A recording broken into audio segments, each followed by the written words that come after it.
Grabe mga ka-dreamers, dahil sobrang nabash nga ako sa pagpapagawa ng munting palasyo para kay Tatay Efren, kaya naman ngayon ay nagsimula na kami sa pagbabaklas. Ipinagiba ko na nang sa gayon ay matigil na ang mga natatanggap ko na mga masasamang salita mula sa mga mapanuring tao na wala namang naitulong. Bali ito na nga pala mga ka-dreamers ang outcome nga ng ipinagawa kong munting palasyo para sa 89 years old na matanda na si Tatay Efren. Sobrang maganda na nga ito para sa akin at napakarami rin naman nating kapwa ka-dreamers na nagpuri sa aking ipinagawa. Na ito nga ang pagpapagawa ko ng bahay kay Tatay Efren ay isang napakalaking tulong para sa kanya. Subalit sa kabila nga ng aking pagmamagandang loob ay hindi pa rin may iwasan yung mga tao bagang wala namang naitulong pero napakaraming sinasabi. Kaya naman nang babasa ko nga ang kani-kanilang masasamang puna ay hindi ko napigilang mag-init ang aking ulo. Yan tuloy nagdesisyon ako na burahin na lamang muna itong pintura. Sobrang dami nyong dada ay kayo kaya rin sa aking pwesto.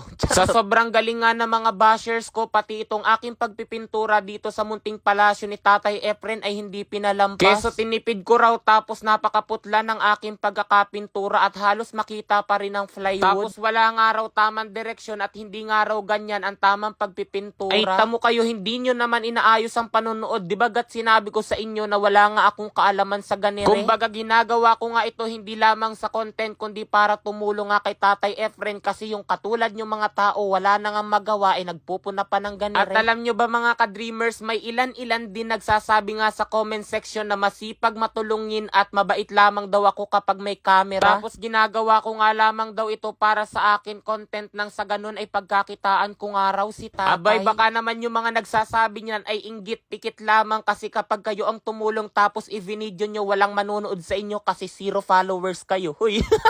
Sa mga bashers, Korean friendly advice ko lamang kaya kung kayo ay tutulong dapat ay i-video nyo tapos i-post nyo rin sa Facebook para kumita kayo. Total akala nyo ganun lamang kadali yung ginagawa ko rin para kumita. Pero nais ko lamang din sabihin sa inyo baka nakailang tulong na kayo tapos wala namang kayong followers naku walang manonood sa inyo.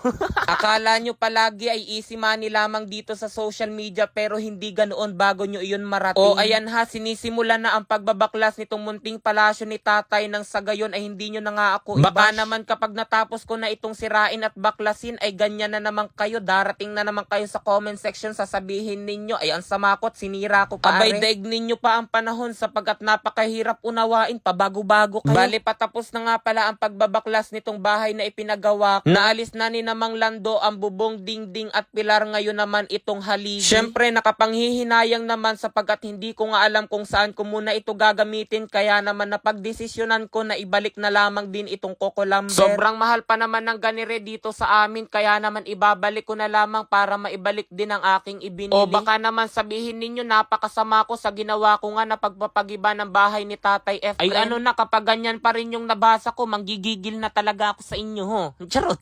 Ang dami ko kasing nababasa na kapag nga raw bumagyo lamang na napakahina lili pa rin na yung bahay na ipinagawa ko. Tapos bakit daw hindi ibinaon yung haligi, bakit daw hindi nakasemento ang sahig, bakit daw hindi ko pinagamitan ng hollow block, at bakit din daw plywood yung aking ginamit, pwede naman daw hardiplex or di kaya naman ay naka-half body nga na semento. Aba ay sinabi ko man din sa inyo mga ka-dreamers na wala akong budget, kumbaga galing sa bulsa ko talaga yung ipinagpagawa ko kaya hindi ganoong kaganda. Kaya humihingi pa rin ako ng paumanhin sapagkat hindi ko nga naabot ang inyong expectation. Pero at the same time nagpapasalamat din ako sa mga masasama nyong puna sapagkat ngayon ay nagkaroon pa rin ako ng content. Mabuti na nga lamang nang ibinalik ko lahat ng materyales ay tinanggap pa. Kaya kung bibili rin kayo ng mga materyales sa pagpapagawa ng bahay ay dito na sa mga binilihan ko sapagkat may warranty.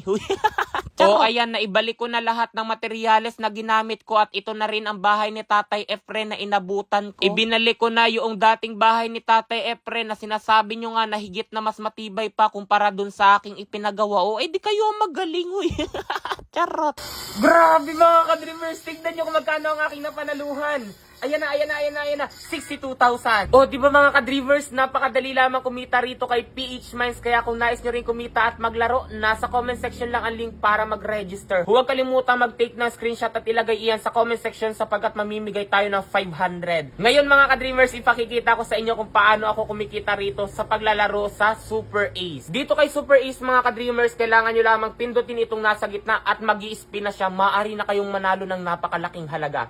Pero kailangan may taya muna kayo. Pindutin lamang itong bet kapag kayo ay tataya. Pwede kayo dyan tumaya ng 0.5 centavos hanggang 1,000 pesos. Ngayon, subukan muna natin sa 100 pesos. Yan. 1,600. 800. Wow, 2,000. 3,600. 6,000. 5,000. 40,000. 1,000. Grabe. 200.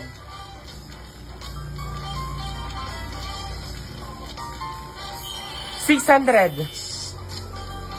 1,200. Grabe mga ka-dreamers, tignan nyo kung magkano ang aking napanaluhan. Ayan na. 62,000. O, di ba mga ka-dreamers, napakadali lamang kumita rito kay PH Mines. Kaya kung nais nyo rin kumita, nasa comment section lang ang link para mag-register at makapaglaro na rin kayo. Huwag kalimutan mag-take ng screenshot at ilagay iyan sa comment section sapagkat mamimigay tayo ng 500.